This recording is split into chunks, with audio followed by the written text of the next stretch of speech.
Гүлзаттың ойланып кеткеніне қарап тергеуші үндемеді. Бірақ Гүлзаттың түрінен ашу мен ыза анық байқалды. Тергеуші үшін бұл қалыпты жағдай болатын. Содан ол тұрып бір стакан су әкелді. Гүлзаттың ашуға булыққан түрінен салқындық байқалды.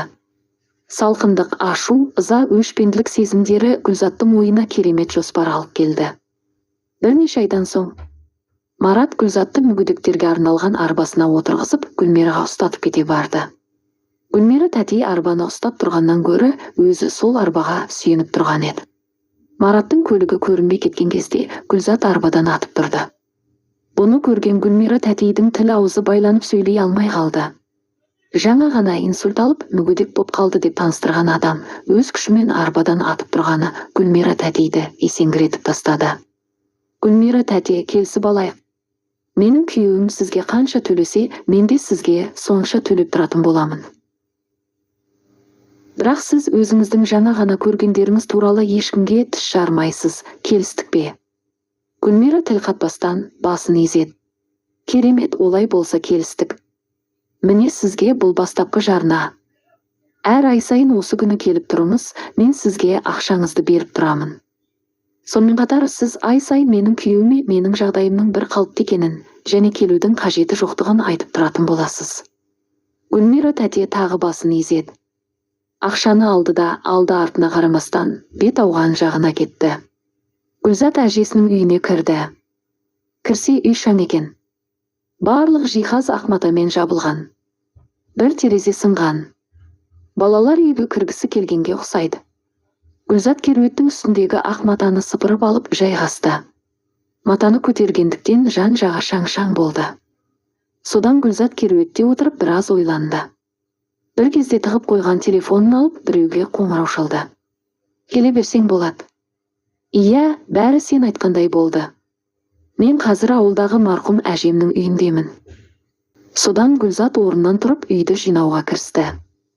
2 сағаттан соң үйге бір ұзын бойлы костюм киген қыз кіріп келді.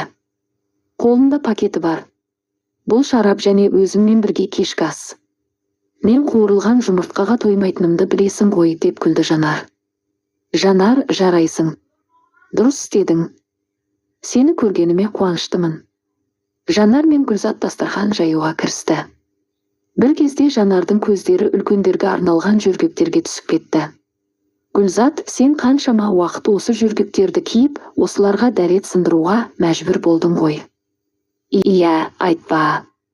Ең жаманы сол ене менің жөргектерімді күнне бір рет қана ауыстыратын еді ғой.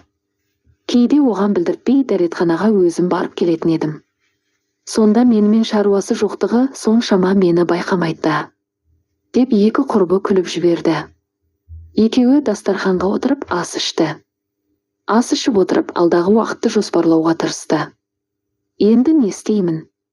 Өмірімде бірінші рет мұндай жағдайда қалып отырып, өмірімде бірінші рет мен алдағы уақытта не істейтінімді білмеймін. Осы үйде, осы жерге қалмайтының анық. Бұл үй шөптері өскен аула, бұл ауыл және сен бір-біріңе үйлеспейсіздер. Мен қаншама уақыт барлық армандарымды ысырып қойып едім. Қаншама бизнес идеям болған еді. Алайда қазір ол жоспарлар, бизнес идеялардың күші жойылғанына сенімдімін. Түсінемін сені, жақсы түсінемін, деп Жанар Гүлзатқа басу айтты. Екі құрбы ұйықтауға дайындалды. Екеуі бірге қонды. Алғашқы рет әжесінің үйінде қонып жатқанда қасында жан құрбысының болғанына Гүлзат риза еді. Алайда азанда Жанар жұмысына кетті. Ал Гүлзат болса баяғы жұмыстан шығып кеткен болатын. Гүлзаттың ұйқысын түбегейлі салқын душ ашты. Әжесінің үйінде салқын су мен газ болатын. Гүлзаттың ата-анасы тірі кезінде ауылдағы әжесінің үйіне күрделі жөндеу жасап, газ бен су жүргізген болатын. Гүлзат қаншама күн мүгедектің өмірін сүріп те шаршап кетіп еді. Алайда бұл жолдасын және оның сезімін тексерудің жақсы амалы болды. Гүлзат Мараттан жылулық пен қамқорлық күтіп еді. Алайда Мараттың көздерінен, сөздерінен және қылықтарынан ешқандай сүйіспеншілік пен жан ашырлық көрмеді. Керісінше тезірек өлім тілеген көздерді ғана көрді. Гүлзат қанша күн мүгедек болып отырса, Марат сонша күн жұмыстан жай келетін.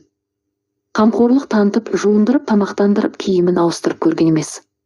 Тіпті демалыс күндері де Гүлзаттың жанына жоламайтын.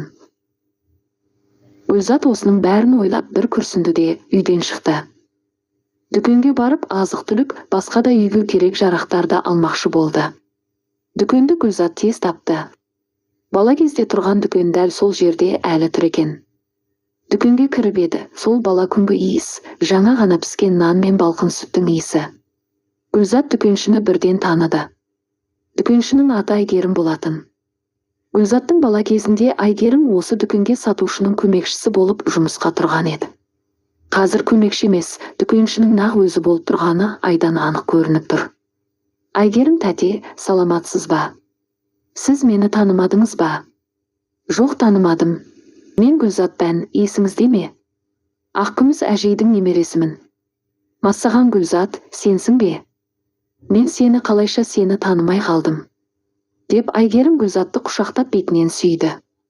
Мен азық-түлік сатып алуға келіп едім деп Гүлзат азық-түліктерге қарай бастады. Бағалары өте қымбат болатын.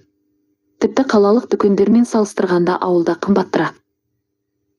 Маған нан, сары май, шекер, сүт, көкөніс пен жеміс-жидектен салып беріңізші. Гүлзат, сен сүтті бізден алма. Біздегі сүтті тіпті мысыққа беруге де ұят. Сен сүтті көрші Ира әжейден ал. Ол кісіде әрдайым балғын сүт бар. Тап-таза, дәмді. Ал көкөністерді де бізден алмай-ақ қой, біздің көкөністердің сатылмай жатқанына біраз болды. Бұл ауылда бәрінің өзінің саябағы бар болғандықтан бізде көкөніс дұрыс өтпей жатып қалады. Құнарсыз болып кеткен. Ал сен Жексен атайдың үйінен ал. Солар сатады, оларда биыл бау-бақшалары жақсы өнім берді. Сөйтіп екеуі дым жақсы әңгіме айтып тұрған кезде дүкенге бір ұзын бойлы жігіт кіріп келіп, Гүлзатты итере дүкеншіге сөйледі. Айгерім, маған 2 бөтелке сусын бер, және маған бір қорап тастап кетуі керек еді, соны бер. Дастан, сен көрмей тұрсың ба?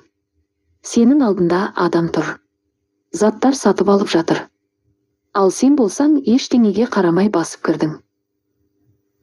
Дастан Гүлзатқа бір қарады да, қаланың қыздарына ауылдың дүкендеріндегі қызмет көрсету сапасы мен адамдары ұнамаса қайтып өздерінің қалаларына қайтсын деді. Гүлзат Айгерімге қарап ыммен Дастанды жіберуін өтінді. Айгерім Дастанға қалдырылған қорапты алып келуге кетті. Дастан ауылдың баласы болғанымен сымбатты, кең иықты, келбетті жігіт болатын. Қолдары жұмысшының қолдарындай, жұдырығы жұмыр, денесі қара, жұмыстан спортшылардың денесіндей боп кеткені анық көрініп тұрды. 3 бөлімнің соңы.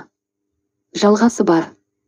Құрметті тыңдарман, әңгіме ұнаса лайк басып каналға тіркеле кетіңіз. Шыққан жаңа әңгімені жіберіп алмас үшін қоңырау белгісін басып қойсаңыз болады.